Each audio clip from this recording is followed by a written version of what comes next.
Un coup de fil au président turc, un autre au Premier ministre grec. Donald Trump s'invite dans le conflit en Méditerranée orientale, où le face-à-face est de plus en plus tendu. Les États-Unis qui effectuent des manœuvres militaires conjointes avec la Turquie. Depuis hier, la Grèce fait de même avec la France, notamment en toile de fond de riches sous-sols gaziers convoités par les deux pays. Bonjour Armelle Charrier.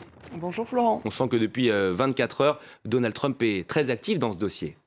Oui, parce que ça lui permet aussi en pleine campagne électorale de se mesurer d'homme fort à homme fort. Vous savez, il a aussi taclé au passage Joe Biden en disant le jour où il doit rencontrer des gens comme le président Erdogan, qui est un sacré joueur d'échecs, il lui faut avoir une capacité qu'il n'a pas.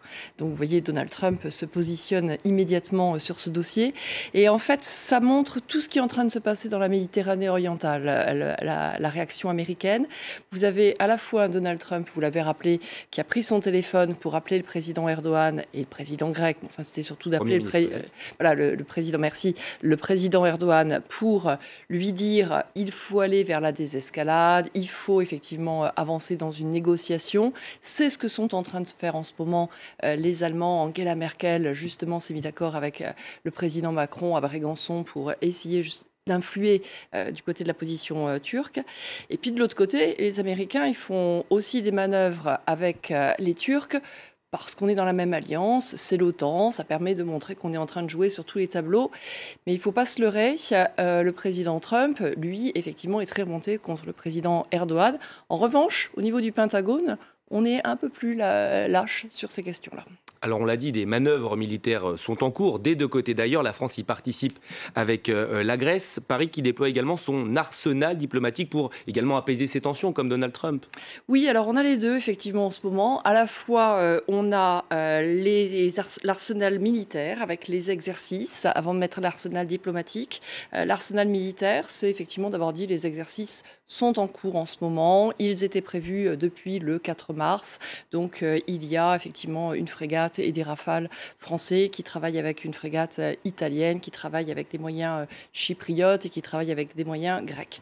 Somme toute, le calendrier, c'est le mois de mars. Bon, si on regarde précisément, le mois de mars, il y avait déjà eu l'accord qui avait été signé entre Sarraj et qui est en Libye et le président Erdogan. Il y avait déjà cet axe des frères musulmans et il y avait déjà ce redécoupage en fait des fonds d'hydrocarbures de la mer Méditerranée, qui est celui effectivement qui choque tant les Grecs. Et donc du coup, vous voyez, en fait, ces exercices, ils ont bien été pensés alors qu'on savait qu'on était en montée de tension dans cette zone-là. Donc il y a effectivement la volonté de montrer qu'on durcit les muscles.